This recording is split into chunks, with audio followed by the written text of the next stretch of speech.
السلام علیکم. ہمارے چینل بیا اور مالا پر خوش آمدید. اگر آپ ہمارے اس چینل پر پہلی دفعہ آئے ہیں یا آپ نے ابھی تک سبسکرائب نہیں کیا تو بیا اور مالا کو سبسکرائب کرنا نہ بھولیے. 1000 بار سمجھایا ہے کہ میری چیزوں کو نہ چھیڑا کرے کوئی، مگر یہاں تو کسی کو منع کرنا ہی عذاب ہے. سب سے زیادہ وہی کیا جاتا ہے.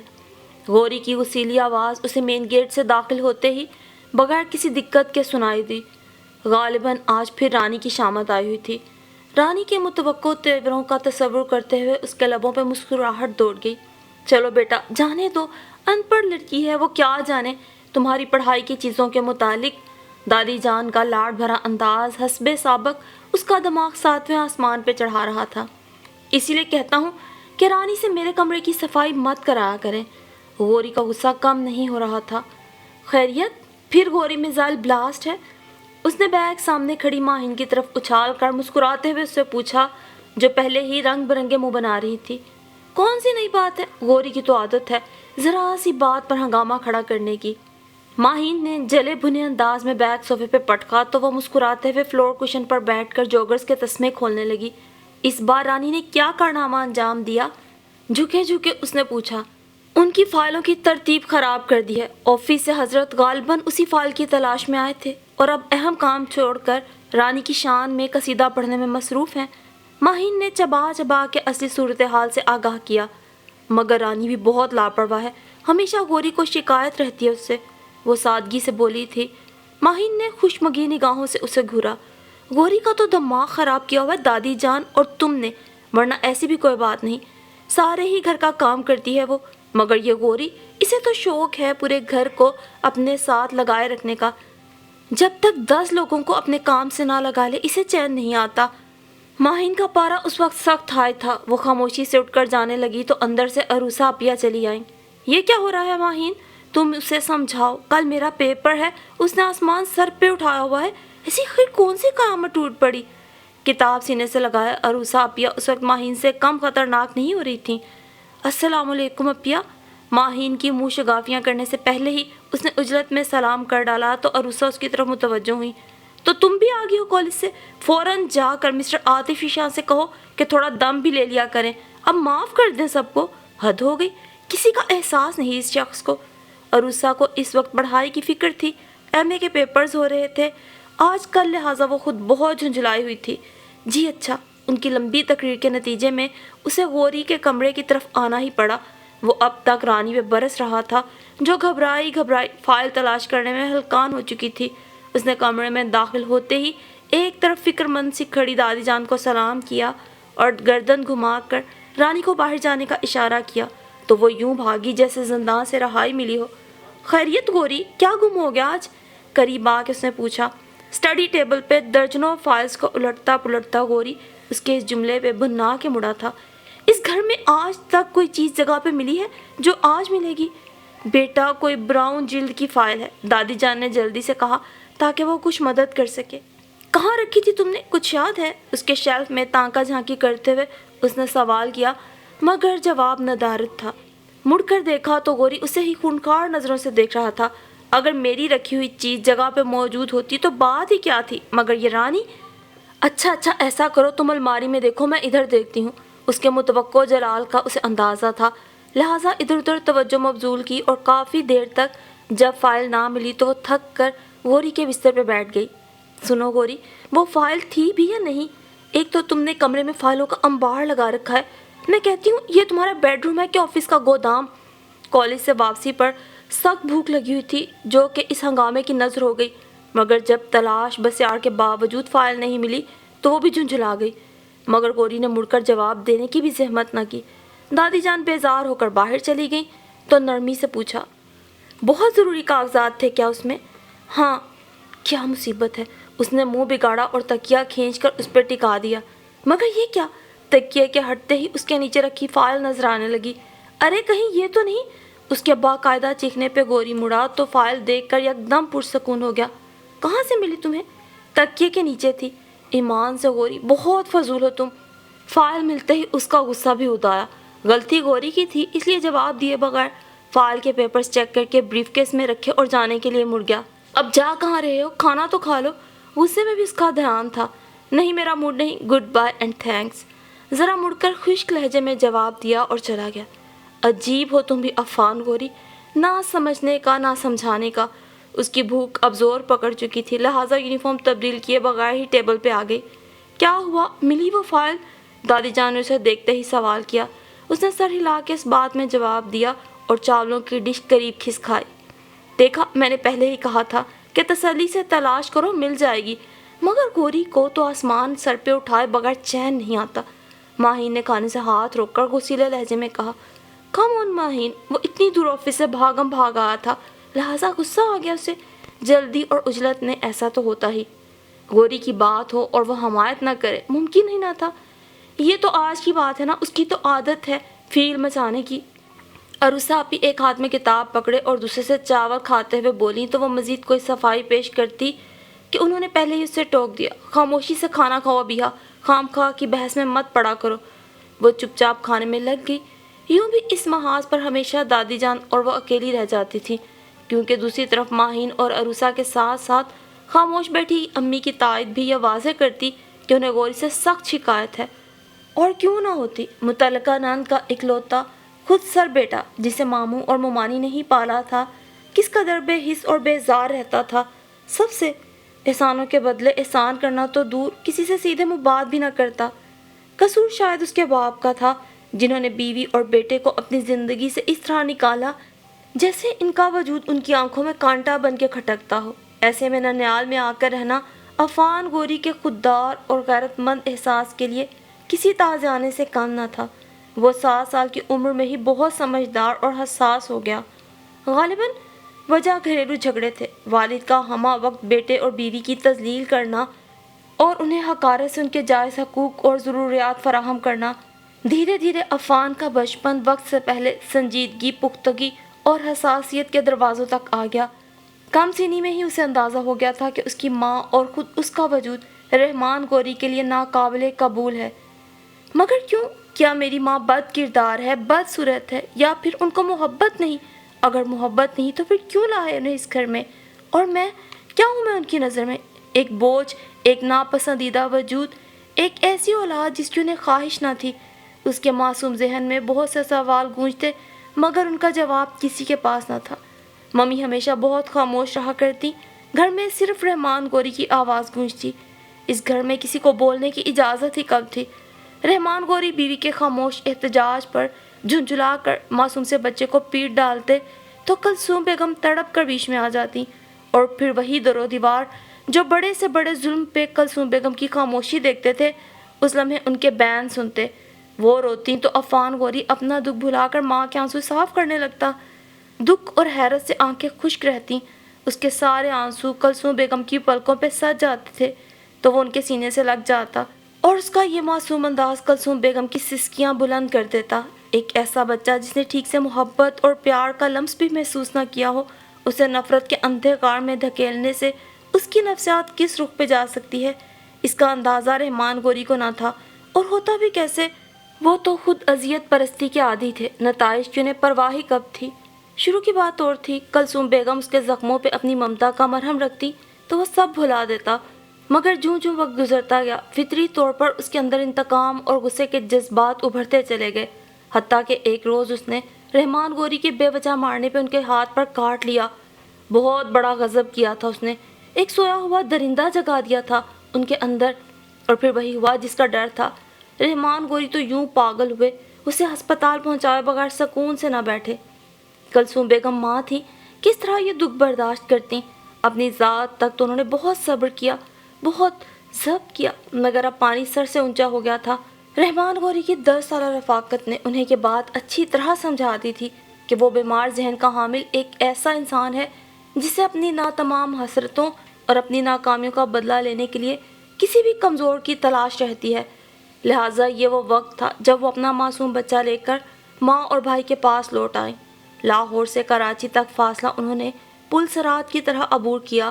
گود میں بے ہوش عفان گوری کا سسکتا اور بخار سے سلگتا وجود تھا، اور جسم کے اندر درد سے دل چور